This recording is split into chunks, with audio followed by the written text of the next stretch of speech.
Hello നമസ്കാരം, welcome to Nidhi's cook and joy. ഞാൻ നിതിഷ. അപ്പോൾ ഇന്നത്തെ റെസിപ്പി ഒരു പഴം നിറച്ചതിൻ്റെ റെസിപ്പിയാണ്. വളരെ എളുപ്പത്തിൽ വീട്ടിൽ ചെയ്തെടുക്കാൻ പറ്റുന്ന ഒരു റെസിപ്പിയാണ്. ഇതൊരു മലബാർ നോമ്പുതുറ സ്നാക്കാണ്. നമുക്കിത് എങ്ങനെയാണ് ഉണ്ടാക്കുന്നതെന്ന് നോക്കാം. പഴം നിറച്ചതിൻ്റെ ഫില്ലിംഗ് ഉണ്ടാക്കാൻ വേണ്ടിയിട്ട് നമുക്ക് വേണ്ടുന്നത് 1/2 കപ്പ് തേങ്ങ, 3 ടേബിൾ സ്പൂൺ പഞ്ചസാര, 4-5 കശുവണ്ടി ചെറുതായി നുറുക്കിയത്, 1 ടീസ്പൂൺ റേസിൻസ് ഉണക്കമുന്തിരി, പിന്നെ അത് വഴറ്റാൻ ആവശ്യമായിട്ട് 1 ടേബിൾ സ്പൂൺ നെയ്യ്. ആദ്യം തന്നെ ഒരു പാൻ ചൂടാക്കിയിട്ട് അതിലേക്ക് 1 ടേബിൾ സ്പൂൺ നെയ്യ് ഒഴിച്ചു കൊടുക്കണം. ഇപ്പൊ നെയ്യ് നന്നായിട്ട് ചൂടായിട്ടുണ്ട്. അതിലേക്ക് നമ്മൾ ആദ്യം കാഷ്യൂ ആഡ് ചെയ്യുവാണ്. നമുക്കിതിലേക്ക് ഉണക്കമുന്തിരിയും കൂടെ ചേർത്ത് കൊടുക്കാം. ഇത് നമ്മുടെ ഉണക്കമുന്തിരി നന്നായി പൊങ്ങി വന്നിട്ടുണ്ട്. ഇനി അതിലേക്ക് നമുക്ക് 1/2 കപ്പ് തേങ്ങ ചേർത്ത് കൊടുക്കാം. ഇതൊന്ന് ചൂടായിട്ടാകുമ്പോൾ നമുക്കിതിലേക്ക് നേരത്തെ എടുത്തു വെച്ച 3 ടേബിൾ സ്പൂൺ പഞ്ചസാര ചേർത്ത് കൊടുക്കാം. പഞ്ചസാര ഒന്ന് അലിഞ്ഞാൽ മാത്രം മതി. നമുക്ക് അങ്ങനെ ഇത് ബ്രൗൺ കളർ ആവോ ഒന്നും വേണ്ട. കണ്ണൂർ ഭാഗത്തൊക്കെ ഇതിനെ ഈ ഫില്ലിങ്ങിനെ പണ്ടെന്നാട്ടോ പറയാം. ഇതൊരു 2 മിനിറ്റ് കൊണ്ട് തന്നെ പഞ്ചസാരയൊക്കെ ഒന്ന് അലിഞ്ഞു വന്നിട്ടുണ്ട്.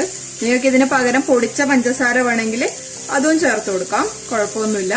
അപ്പൊ ഞാനിത് ഓഫ് ചെയ്തിട്ട് തണുക്കാൻ വെക്കുവാണേ. നിങ്ങൾക്ക് ഈ ഫില്ലിങ്ങിലേക്ക് ഏലക്കയോ അങ്ങനെ എന്തെങ്കിലും ഒരു ഫ്ലേവറിങ്ങിന് വേണമെങ്കിൽ ചേർത്ത് കൊടുക്കാം. ഞാനിപ്പോ ഒന്നും ചേർത്തിട്ടില്ല, പ്ലെയിൻ ആയിട്ടുള്ള ഫില്ലിംഗ് ആണ്. ഇനി നമുക്ക് പഴം കീറിയെടുക്കണം. ഇതുപോലെ നടുക്കുന്ന 2 സൈഡ് അറ്റം വിട്ടു പോവാണ്ട് നമുക്കിതൊന്ന് കീറിയെടുക്കാം.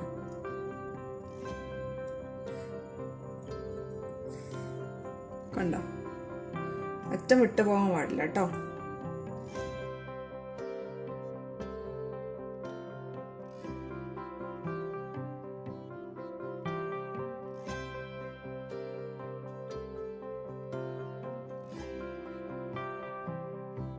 ഇതുപോലെ പഴത്തിന്റെ ഹോള് ജസ്റ്റ് ഒന്ന് സ്പൂൺ വെച്ചിട്ട് തന്നെ ഒന്ന് വിടർത്തി കൊടുക്കാം. എന്നിട്ട് ഇതിലേക്ക് നമുക്ക് ഫില്ലിംഗ് നിറച്ചു കൊടുക്കാം. ഇതുപോലെ ഓരോ സ്പൂണിൽ ഫില്ലിംഗ് എടുത്തിട്ട് ഇതിനകത്തേക്ക് മെല്ലെ മെല്ലെ നിറച്ചു കൊടുക്കാം.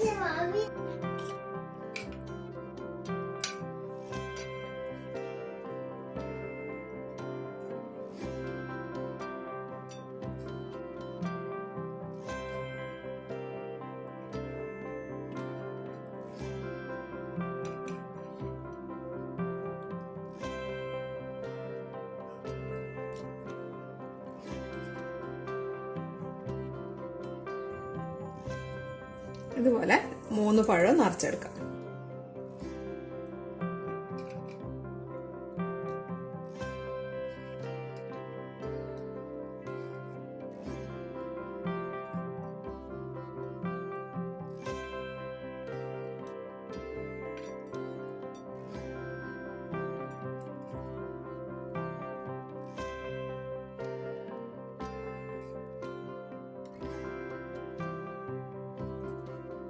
ഇനി നമുക്ക് ഫില്ലിങ്ങിന്റെ മേലെ ഒരു കോട്ടിങ് കൊടുക്കണം.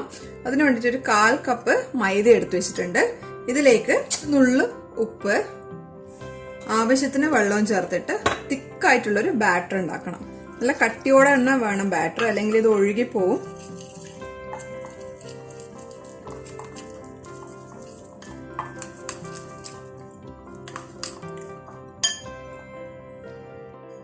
ഇനി നമുക്ക് ഈ ബാറ്റർ നമ്മൾ ഈ കോട്ട് ചെയ്തതിന്റെ മേലേക്ക് നമുക്ക് ഇട്ട് കൊടുക്കാം. ഒരു സൈഡിൽ മാത്രമേ നമുക്ക് ഫില്ലിങ്ങിന്റെ മേലെ ഇപ്പോഴുണ്ടോ. എന്നിട്ട് ഈ ഭാഗം നമ്മൾ പാനിലോട്ട് വെച്ച് കൊടുത്തിട്ടതിന് ശേഷം നമുക്ക് ഇതിന്റെ അടുത്ത ഭാഗത്തിൽ ഒഴിച്ചു ഫില്ലിങ്ങിനെ കവർ ചെയ്ത് കൊടുക്കാം. നിങ്ങൾക്ക് മുഴുവൻ മുക്കി പൊരിച്ച് ഇതാക്കിയിട്ട് മുഴുവനും നമുക്ക് ബാറ്ററിൽ മുക്കിയിട്ട് അങ്ങനെയും വേണമെങ്കിൽ ചെയ്യാം. ഇതിപ്പോൾ ഞാൻ ഓരോരോ പഴമായിട്ട് ഒരു സൈഡ് മാത്രമേ ഫില്ലിങ് ഇപ്പം കവർ ചെയ്യുന്നുള്ളൂ. അടുത്തത് എണ്ണയിലിട്ടിട്ടാകുമ്പോൾ നമുക്ക് അടുത്ത ഭാഗത്തേക്ക് കവർ ചെയ്ത് കൊടുക്കാം.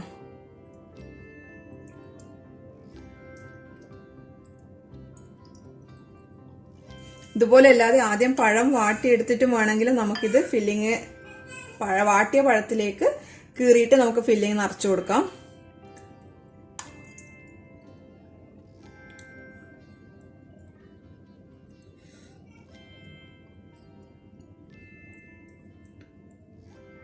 ഇനി നമുക്ക് പാൻ ചൂടാക്കിയിട്ട് ഇതൊന്ന് ഫ്രൈ ചെയ്തെടുക്കാം. പാൻ നല്ലോണം ചൂടായിട്ടുണ്ട്. അതിലേക്ക് നമുക്ക് കുറച്ച് വെളിച്ചെണ്ണ ഒഴിക്കാം. ഷാലോ ഫ്രൈ ആണ് ചെയ്യുന്നത്, അതുകൊണ്ട് അധികം വെളിച്ചെണ്ണ വേണ്ട, കുറച്ച് മതി. അപ്പോൾ വെളിച്ചെണ്ണ നന്നായിട്ട് ചൂടായിട്ടുണ്ട്. മൈദ കോട്ട് ചെയ്ത ഭാഗം താഴെ വരുന്ന രീതിയിൽ നമുക്കിത് എണ്ണയിലോട്ട് വെച്ചു കൊടുക്കാം.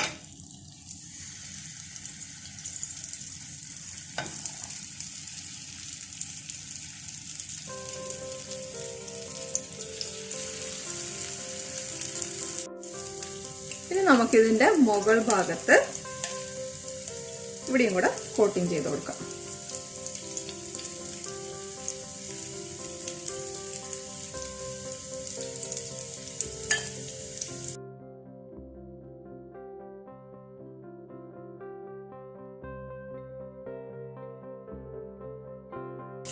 മീഡിയം ഫ്ലെയിമിലേക്ക് തീയാക്കിയിട്ട് മെല്ലെ മെല്ലെ തിരിച്ചിട്ടിട്ട് നമുക്ക് ഫ്രൈ ചെയ്തെടുക്കാം.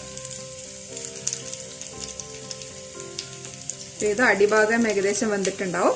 നമുക്കിതൊന്ന് തിരിച്ചിട്ട് കൊടുക്കാം.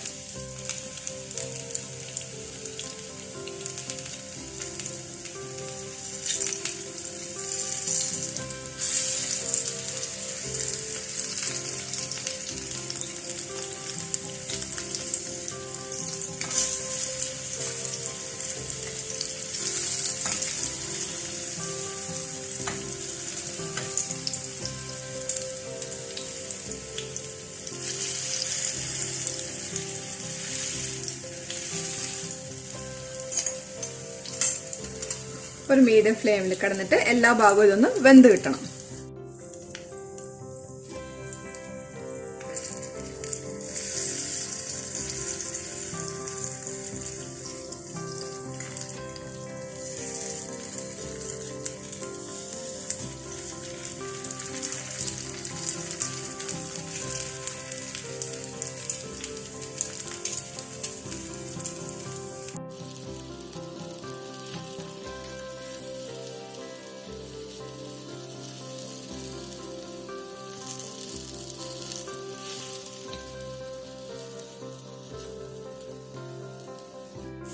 ഇതിന്റെ 4 ഭാഗം നന്നായി മൊരിഞ്ഞിട്ടുണ്ട്. ഞാൻ ഇതിനെ പ്ലേറ്റിലേക്ക് മാറ്റുവാണേ.